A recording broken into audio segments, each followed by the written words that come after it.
আসে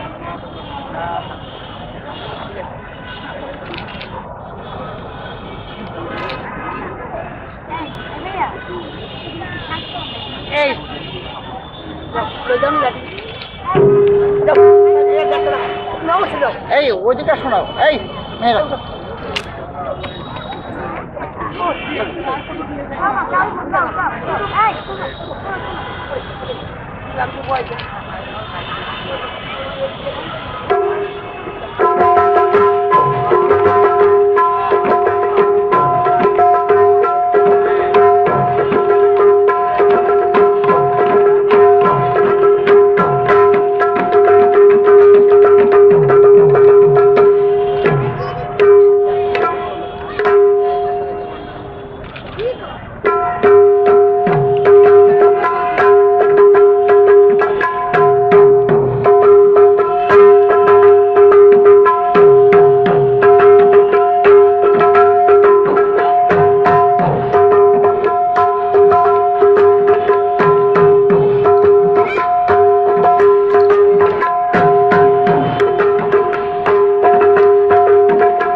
তাদের শাসন ব্যবস্থাকে আরো পাকাপোক্ত করতে এদেশের ভূমি ব্যবস্থায় এক বৈপ্লবিক পরিবর্তন এনে চালু করে চিরস্থায়ী বন্দোবস্ত, যার ফলে জন্ম নেয় জমিদার নামক এক মধ্যস্বত্বভোগী অনুপ্রতিষ্ঠান, যারা কার্যত হয়ে পড়েন জমির মালিক।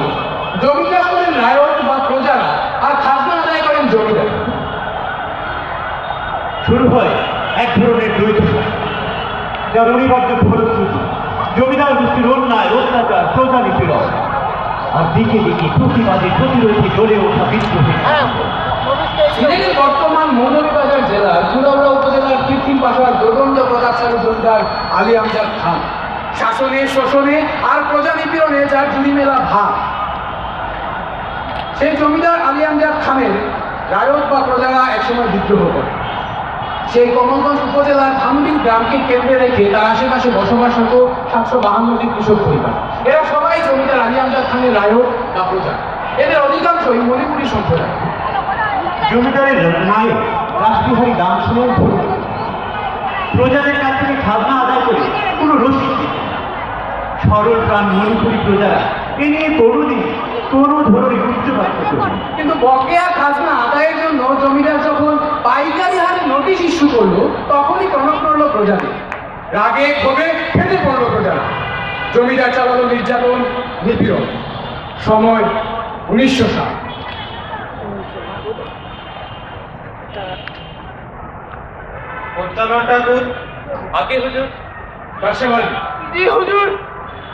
গত 4 বছর যাবৎ তোমরা কেউ কোনো খাজনা দিচ্ছ না। পুরনো খাজনা পরিশোধের জন্য আমি যখন নোটিশ দিয়েছি, তাও তোমরা কেউ আমলে আনো। আমার আদেশ অমান্য করেছে। কেন? কি চাও তুমি? হুজুর, আমরা আপনার নিরীহ প্রজা। আপনার আদেশের বরখেলাপ আমরা কখনো করিনি, করবো না। আমরা প্রতি বছর বছর সময় মতো খাজনা পরিশোধ করে এসেছি হুজুর, বাকি রাখিনি। মিথ্যে বলছো তোমরা। আমার কোষাগারে কোনো খাজনা জমা হয়নি। কাকে দিয়েছে? হুজুর, হুজুর আমরা মিথ্যে বলছি না হুজুর। আমরা আপনার নায়েবের কাছেই তো খাজনা দিয়েছি হুজুর। তাহলে কোথায় গেল খাজনা? কোনো প্রমাণ আছে তোমাদের কাছে? কোনো রসিদ? না হুজুর, নায়েব মশাই খাজনা নিয়ে কোনো রসিদ দেয়নি। আমরাও সরল বিশ্বাসে খাজনা দিয়েছি। খাজনা দেওয়ার পর কোষাগারে জমা হবে না এমনটা বুঝতে পারিনি হুজুর। এরা কি বলছে এসব? ওরা সত্য বলছে না হুজুর। ওরা যতদিন আমি রাজকোষে খাজনা পেয়েছি সবগুলো জমা করেছি হুজুর। আমি রসিদও তাদের দিয়েছি হুজুর, কিন্তু আমার কার্যকর্মকালে এরকম কখনো হয়নি হুজুর। কনস্টেবল ঠাকুর, কাশেম আলী, সাহেবের কথা তো শুনলে, এবার কি বলবে তুমি? হুজুর, নায়েব মশাই ঠিক কথা বলছেন না হুজুর। আমাদের সংবাদটা শুধু নিয়ে নায়েব মশাই আমাদের ঠকাচ্ছেন হুজুর। তোমাদের কোনো কথা আমি শুনতে চাই না।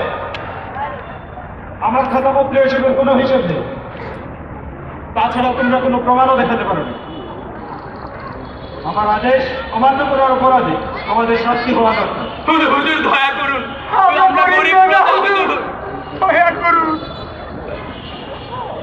ঠিক আছে, তোমরা যে আমার আদেশ অমান্য করেছো এ অপরাধ আমি মাফ করে দিলাম। এখন 4 বছরের বকেয়া খাজনা পরিশোধ করো আর নতুন কবুলিয়ত সই করো। হুজুর দয়া করুন, দয়া করুন হুজুর। হুজুর দয়াবান, দয়া করুন হুজুর, দয়া করুন, দয়া করুন আপনার গরিব প্রজাদের। আমরা সময় মতো খাজনা পরিশোধ করে এসেছি হুজুর। ঠিক আছে, তোমরা যে আমার আদেশ অমান্য করেছো এ অপরাধ আমি মাফ করে দিলাম। এখন 4 বছরের বকেয়া খাজনা দাও আর নতুন কবুলিয়ত সই করো। हो जाए कोई मिलते ही नहीं हो जा, मैं मजीन थी भाई हो जा। হুজুর, আমরা মিথ্যে কথা বলি না হুজুর। আমরা সচরাচর মিথ্যে কথা বলি না। আমরা মণিপুরি মানুষ, আমরা মিথ্যে বলতে জানি না হুজুর, মিথ্যে বলতে জানি না।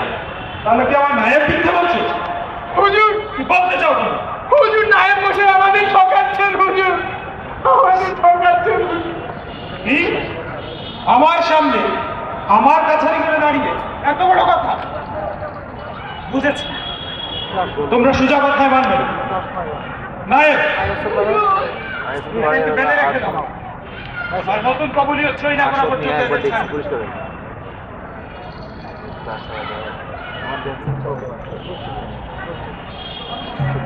এটা ঠিক করলেন না নায়েব মশাই, এটা ঠিক করলেন না। আপনি টাকা মেরে দেবেন আর আমাদের দোষী সাব্যস্ত করে শাস্তি দেবেন, এটা ঠিক করলেন না নায়েব মশাই। নায়েব মশাই, আমাদের সাথে যে অন্যায় আপনি করেছেন তার ফল কিন্তু আপনাকে ভোগ করতেই হবে। হ্যাঁ, অন্যায় ভাবে নেতাদের নায়েবের নিপীড়ন, আমি না মানব না। জমিদারের অত্যাচার, মানি না, মানব না। অন্যায় ভাবে নেতাদের আটকে রাখা চলবে না। নায়েবের নিপীড়ন, বিচার রায় করতে হবে। জমিদারের অত্যাচার, মানি না, মানব না। অন্যায় ভাবে নেতাদের আটকে রাখা চলবে না। নায়েবের প্রতারণা, বিচার রায় করতে হবে। শোনো গ্রামবাসীরা, জমিদার তার নায়েবের কথায় আমাদের সাথে খুব খারাপ আচরণ করেছে, আমাদেরকে অপমান করেছে। আমরা তো সব সময় খাজনা সময় মতো দিয়ে এসেছি, কিন্তু নায়েব আমাদেরকে সেজন্য কোনো রসিদ দেয়নি। আমরাও সরল বিশ্বাসে খাজনা দিয়ে এসেছি। কাউকে টাকা দেওয়ার পর সে অস্বীকার করবে এমনটা আমরা ভাবতেই পারি না। এরকম মিথ্যাচার আমাদের সমাজে চলে না। আমরা মণিপুরীরা যে সচরাচর মিথ্যে কথা বলি না তা জানা সত্ত্বেও নায়েব আমাদের কথা মানেননি। তিনি বিশ্বাস করেছেন তার সেই মিথ্যেবাদী নায়েবের কথা। আমাদেরকে দিয়ে নতুন কবুলিয়ত সই করাতে চেয়েছিল, বকেয়া সব খাজনা আবার পরিশোধ করার প্রতিশ্রুতি চেয়েছিল, কিন্তু আমরা তা মানিনি। আমরা পুরনো খাজনা দেবো না, নতুন খাজনাও দেবো না। আমরা কখনোই পুরনো খাজনা দেব না। আমরা আন্দোলন চালিয়ে যাবো। আন্দোলন চালিয়ে যাবো। ওই জমিদারের নায়েব রাসবিহারী দা মিথ্যে করে আমাদের জমিয়েছে। ওকে শাস্তি দিতে হবে। শাস্তি দিতে হবে। খেয়াল রাখবে ওই নায়েব কিংবা তার কোনো লোক যেন আমাদের 10 গ্রামের মধ্যে প্রবেশ না করতে পারে। যদি কেউ প্রবেশ করে তাহলে তাকে ধরে আমরা সাজা দেব। সাজা দেব। আমরা করোনা বা নতুন কোনো খাজনাই দেব না। জমিদারের কাউকে আমরা এই গ্রামে ঢুকতে দেব না। আর আমাদের সমাজপতিকে অপমান করেছে, আমাদের সমাজপতিকে অপমান করেছে, এর শোধ আমরা তুলব।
গ্রামবাসীরা মিলে জমিদারের নায়েব এবং একজন কর্মীকে হত্যা করে।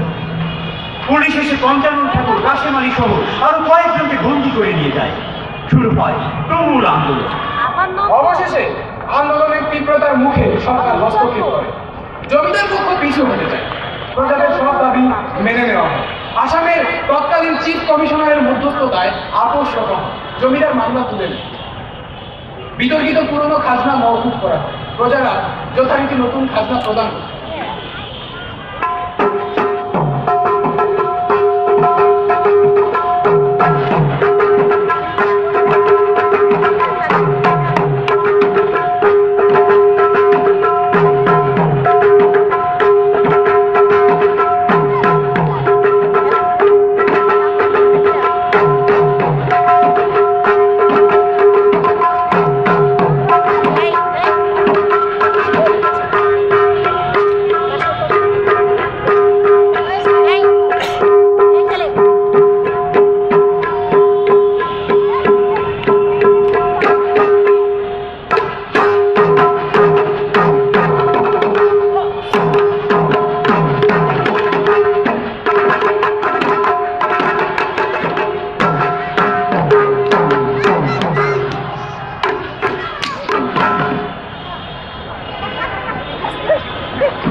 ইতিমধ্যে সময় নদীতে বয়ে গেছে অনেক স্রোত।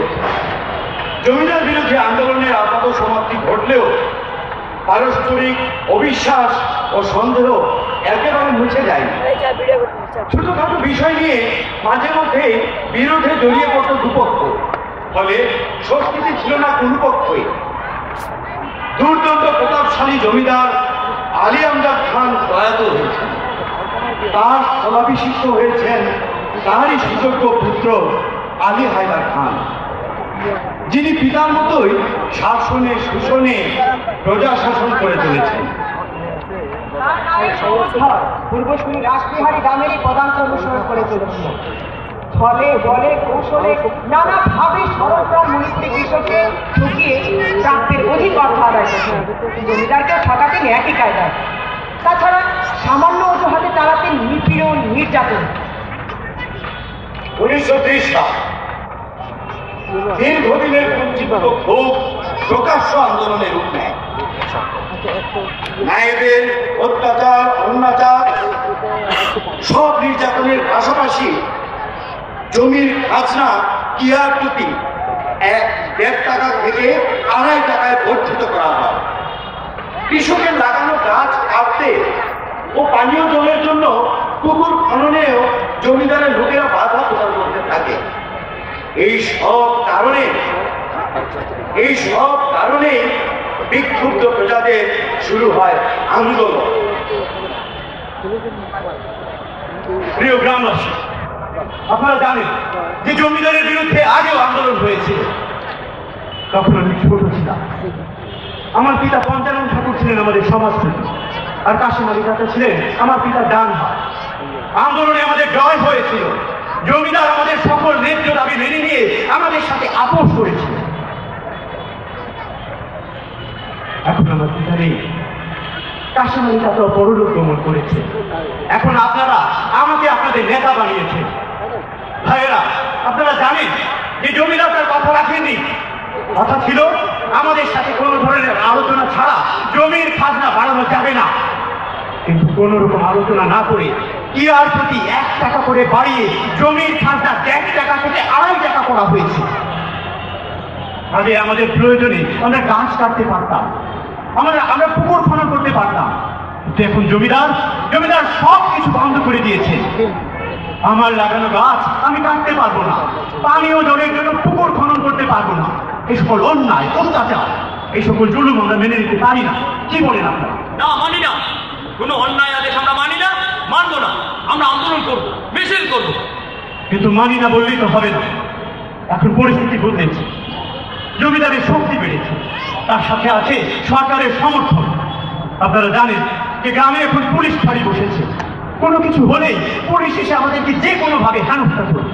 তাই বলে কি জমিদারের সমস্ত অন্যায় আচরণ আমরা মেনে নেব? কিছুই করবো না। না, আমরা প্রতিবাদ করব, কিন্তু তার জন্য আমাদের শক্তি সঞ্চয় করতে হবে। আপনারা জানেন যে এখন অনেকগুলো রাজনৈতিক দল ব্রিটিশ বিরোধী আন্দোলন করছে। আমরা তাদের সাথে যোগাযোগ করব, আমরা তাদের সাহায্য চাই। ঠিক বলেছেন আপনি, আপনি তাই করুন, আপনি তাদের সাথে যোগাযোগ করুন। ঠিক আছে, তাহলে সেই কথাই থাকলো। জমিদারের অত্যাচার মানি না, মানবো না।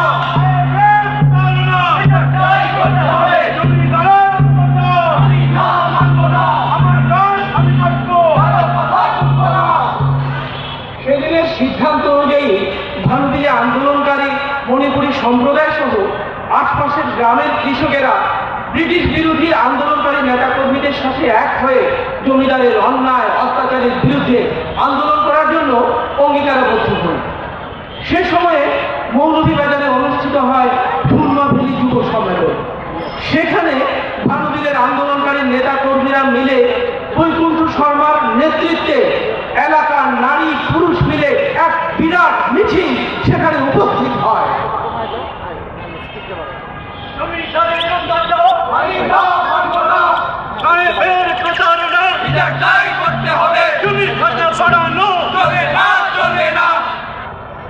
যোগাযোগ হয় তৎকালীন কংগ্রেস নেতা পূর্ণেন্দ্র কিশোর সেনগুপ্ত সহ আরো অনেকের সাথে। নেতারা তাদের এই যৌক্তিক আন্দোলনকে সমর্থন করেন এবং তাদের সহযোগিতা করার আশ্বাস প্রদান করেন। কিন্তু শর্ত থাকে যে এই আন্দোলন হতে হবে সম্পূর্ণ অহিংস নীতিতে, কোনো ধরনের হিংসা মারামারি চলবে না। কিন্তু কিভাবে, এটা কিভাবে সম্ভব? জমিদারের লাঠিয়াল বাহিনী এসে আমাদের ঘরে নিয়ে যাবে, আমাদের ঘর বাড়ি ভেঙে দেবে, পুড়িয়ে দেবে, আর আমরা কি শুধু চেয়ে চেয়ে থাকবো, কিছুই করবো না? এটা কিভাবে সম্ভব? শুনুন ভাইয়েরা, এটাই মহাত্মা গান্ধীর নীতি। জমিদার হিংসার পথ বেছে নিয়ে আমাদের উপর অত্যাচার করছে, কিন্তু আমরা তার প্রতিবাদ করবো, প্রতিরোধ করবো। আমরা সেটা করবো সম্পূর্ণ অহিংসভাবে। আমরা যদি ঐক্যবদ্ধভাবে কাজ করি তাহলে আমাদের জয় হবেই। তাছাড়া আমাদের বন্ধুরা আমাদের সাথে আছে, তারা আমাদেরকে সাহায্য করবে। আমাদের ঐক্য এবং বিশ্বাসের প্রতি আমাদের অবিচল থাকতে হবে, তাহলে আমাদের জয় কেউ ঠেকাতে পারবে না।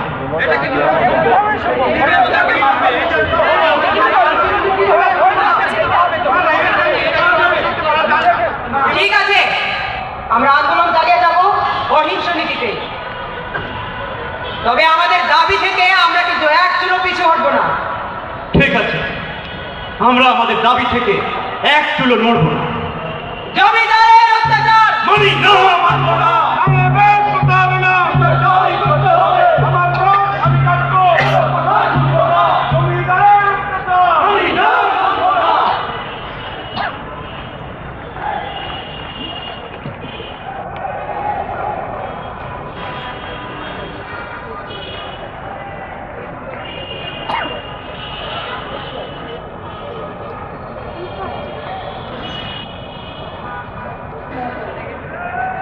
কোথায়?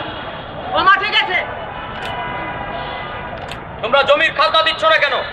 আমাদের সমাজপতি না করেছে, আমরা কোনো খাজনা দেবো না। তোমরা যে জমিদারের আদেশ অমান্য করছো, এর শাস্তি কি হবে জানো? জানি না, জানতে চাইও না। আমাদের সমাজপতিরা আমাদেরকে না করেছে, যা বলি আমরা তাই করবো। আমরা কোনো খাজনা দেব না। ও, খুব বার বেড়েছে দেখছি তোমাদের। যখন একজন একজন করে ধরে নিয়ে যাবো তখন বুঝবে। কি ধরে নিয়ে যাবে? দাঁড়া, ধরে নিয়ে যাবে? আয় আয়।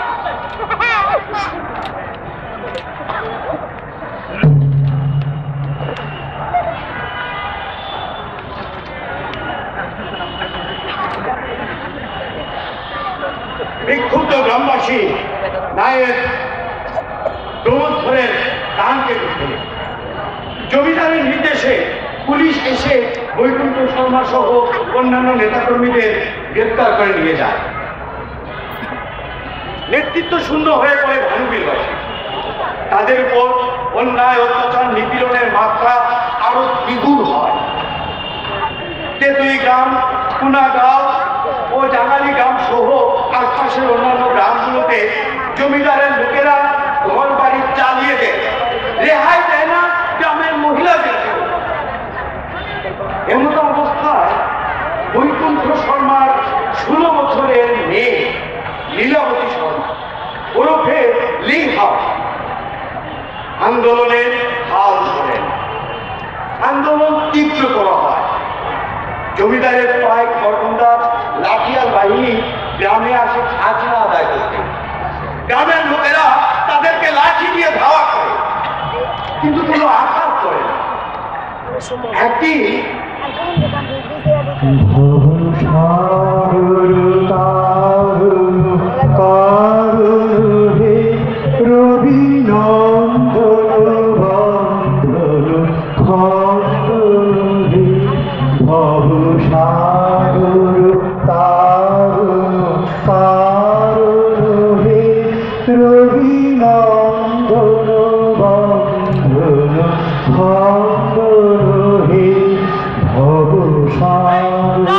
সবকিছু ভেঙে দিয়ে তত্ত্ব করে দিবি। সবকিছু ভাঙ ভাঙ, সবকিছু ভাঙ।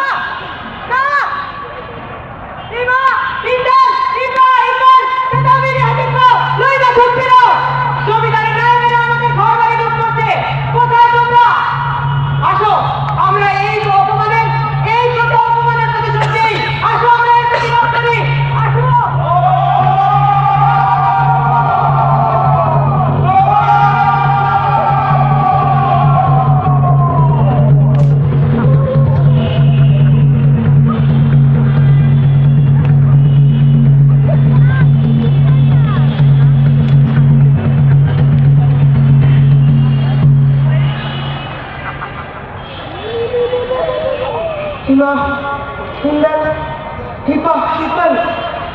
আসো আপনারা দেখেছেন জমিদার বাহিনীরা আমাদের জীবন ঘর বাড়ি সব ধ্বংস করে দিচ্ছে। আমি কালী মহকুমা সদরে যাব। এই জমিদারের কাউকে এই গ্রামে ঢুকতে দেওয়া যাবে না। আমাদের রাজনৈতিক বন্ধুদের সাথে আমরা সে আলাপ করে আসবো। তাদেরকে এখনই বাধা দিতে হবে, এখনই। জমিদারের নিপীড়ন, নির্যাতন আর পুলিশি জুলুমবাজি সত্ত্বেও আন্দোলন আরো তীব্র হয়ে ওঠে। দেশীয় এবং আন্তর্জাতিক মিডিয়াতে ফলো করে প্রচারিত হতে থাকে আন্দোলনের সংবাদ। ব্রিটিশ পার্লামেন্টে উত্থাপিত হয় ভানুবিলের কৃষক প্রজাদের আন্দোলন, জমিদারের অন্যায় অত্যাচার আর পুলিশি জুলুমবাজির প্রসঙ্গ। লেবার পার্টির 3 সদস্যের একটি পার্লামেন্টারি দল সরেজমিন তদন্তে আসে। রিপোর্ট পেশ হয়। অবশেষে জনতার ন্যায়সঙ্গত আন্দোলন সফলতার মুখ দেখে। 1935 সালে শ্রীহট্ট প্রজাস্বত্ব আইন পাশ হয়। সেখানে কৃষক প্রজাদের অনেক দাবি মেনে নেওয়া হয়। আন্দোলনের তীব্রতার মুখে সরকার জমিদার পক্ষ তাদের অন্যায়ভাবে বৃদ্ধি করা জমির খাজনা, প্রজাদের নিজেদের লাগানো গাছ কাটতে না দেওয়া, পুকুর খননে বাধা দেওয়া সহ সকল অন্যায় অভিযোগ। জেলে আটক রাজনৈতিক নেতৃবৃন্দ এবং ভানুবিল কৃষক আন্দোলনের নেতাকর্মীদের সকলকে বিনা শর্তে মুক্তি দেওয়া। বিজয় অর্জন করে ভানুবিল গ্রাম সহ আশেপাশের সকল গ্রামে বয়ে যায় আনন্দের হিল্লোড়।